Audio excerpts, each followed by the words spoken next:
नमस्ते मित्रांनो, आपण समाजसुधारक बघत आहोत। याच्या अगोदर आपण डॉक्टर बाबासाहेब आंबेडकर यांच्याविषयी आपण बघितलंय। आज आपण शाहू महाराजांविषयी आपण बघणार आहोत। शाहू महाराजांचा मित्रांनो जन्म 26 जून 1874 मध्ये झालेला आहे। त्यांचं पूर्ण नाव जे होतं यशवंत जयसिंगराव घाटगे, त्यांचं जे पूर्ण नाव। शाहू महाराज जे होते ॲक्च्युली जयसिंगराव घाटगे हे जे होते हे त्यांच्या ब्लड रिलेशन मधले होते, म्हणजे कोल्हापूर संस्थानचे जे शासक होते म्हणजे शिवाजी चतुर्थ, ते शिवाजी चतुर्थांच्या ब्लड रिलेशन मधले होते जयसिंगराव घाटगे। आणि शिवाजी चतुर्थ यांना स्वतःचा पुत्र नसल्यामुळे त्यांच्या मृत्यूनंतर मग गादीचा वारसदार या ठिकाणी दत्तक विधान झालं आणि जयसिंगराव घाटगे यांचा जो पुत्र होता यशवंत, तर ह्या यशवंतला दत्तक घेण्यात आलं आणि त्याला पुढचा शासक घोषित करण्यात आलं आणि त्यांचं नाव शाहू महाराज ठेवण्यात आलं। मग 1884 ला शाहू महाराजांचं दत्तक विधान झालं, त्यांना दत्तक घेण्यात आलं। 1885 ते 1889 ते 1889 ह्या काळामध्ये त्यांना राजकोटला राजकुमार कॉलेज जिथं भारतातले जे काही राजे महाराजे होते त्यांच्या मुलांना तिथं शिक्षणासाठी पाठवलं जायचं। भारतात असे दोनच कॉलेज होते, एक अजमेरला मेयो कॉलेज होतं आणि दुसरं राजकोटला राजकुमार कॉलेज, जिथं भारतात अजय महाराजांच्या राजकुमारांना त्या ठिकाणी शिक्षण दिलं जायचं।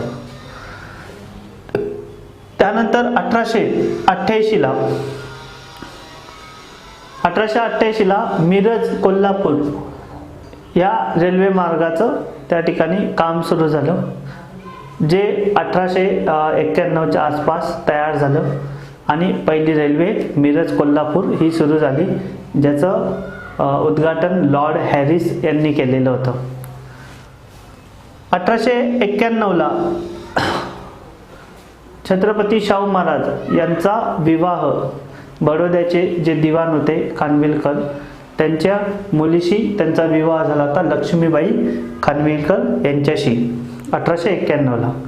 आणि ह्याच काळामध्ये 88 ते 93 त्यांना पुन्हा धारवाडला मिस्टर फ्रेजर यांच्या देखरेखीखाली त्यांनी पुढच्या शिक्षणासाठी त्यांना पाठवण्यात आलं होतं। तिथून आल्यानंतर मग शाहू महाराज यांचा 1894 ला राज्याभिषेक झाला आणि राज्याभिषेक झाल्यानंतर आता ते कायदेशीर शासक झाले कोल्हापूर संस्थानाचे।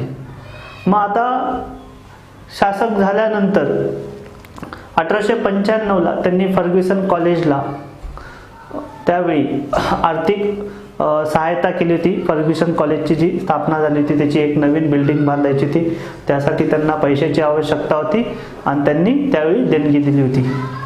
1895 ला गारगोटीला त्यांनी कात कारखान्याची स्थापना केली होती। 1901 ला वेदोक्त चळवळ झाली होती। ही जी वेदोक्त चळवळ होती, शाहू महाराज म्हटलं जातं की एकदा ते पंचगंगा नदीमध्ये आंघोळीसाठी गेले होते आणि त्यावेळी त्यांच्यावरती मंत्र उपचार चालू होते मंत्र पठणाचं, आणि ते मंत्रपठ त्याला ताई महाराज प्रकरण म्हटलं जातं। आणि त्यामध्ये म्हटलं जातं की जे वेदोक्त मंत्र असतात, जे क्षत्रिय असतात त्यांच्यावरतीच ते वेदोक्त मंत्र म्हटले जातात, पण शाहू महाराज हे क्षत्रिय नाही असं ते एक प्रकारचं ते प्रकरण होतं। मग शेवटी शाहू महाराज यांनी वेदोक्त चळवळ सुरू केली की वेद हे फक्त कुणा एका जाती व्यवस्थेचे नाही आहेत, वेद हे सर्वांसाठी आहे। आणि त्यावेळीच आर्य सभेची स्थापना झाली होती 1875 ला।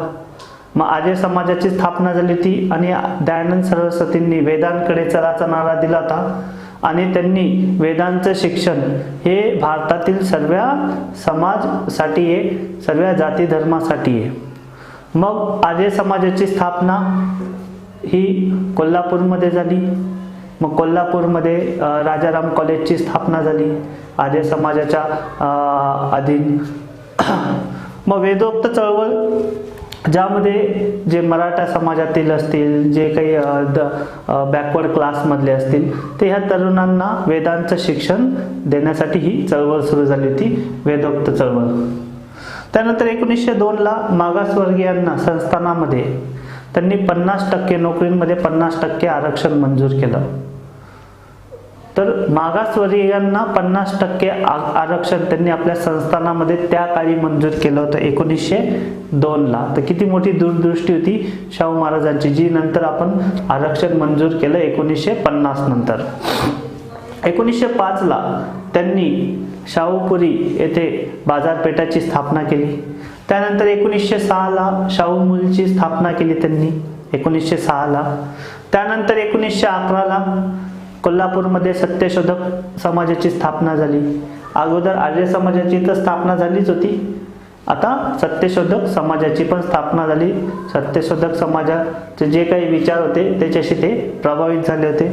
त्यानंतर 1912 चिपरी पेठा येथे प्राथमिक शिक्षण जे होतं ते सक्तीचं आणि मोफत केलं. 1912ला संस्थानामध्ये प्राथमिक शिक्षण सक्तीचं मोफत केलं. जे आपण नंतर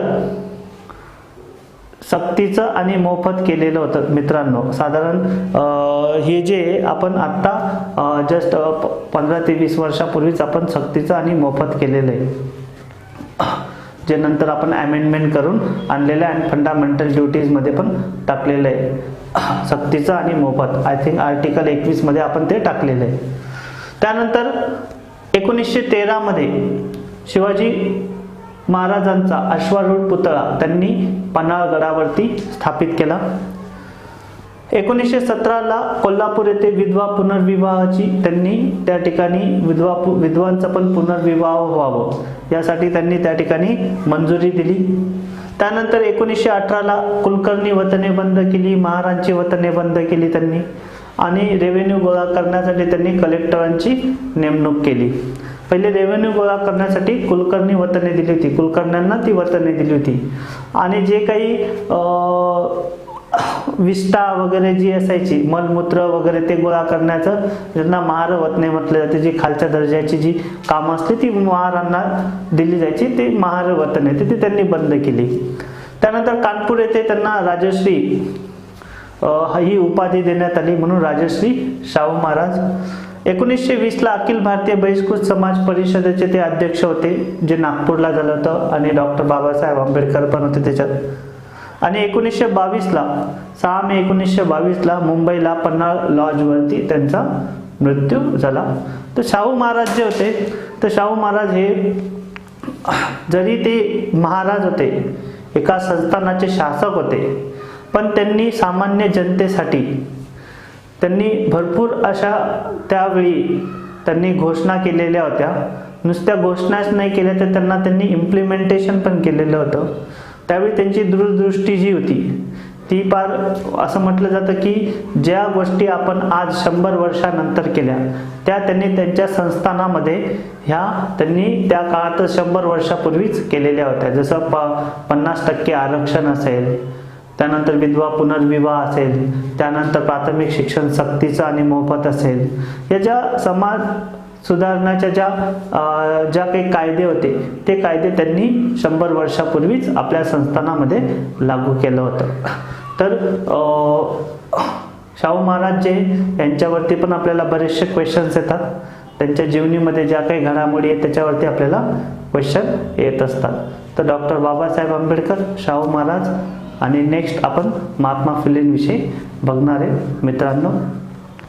धन्यवाद मित्रांनो, बेस्ट लक, थँक्यू.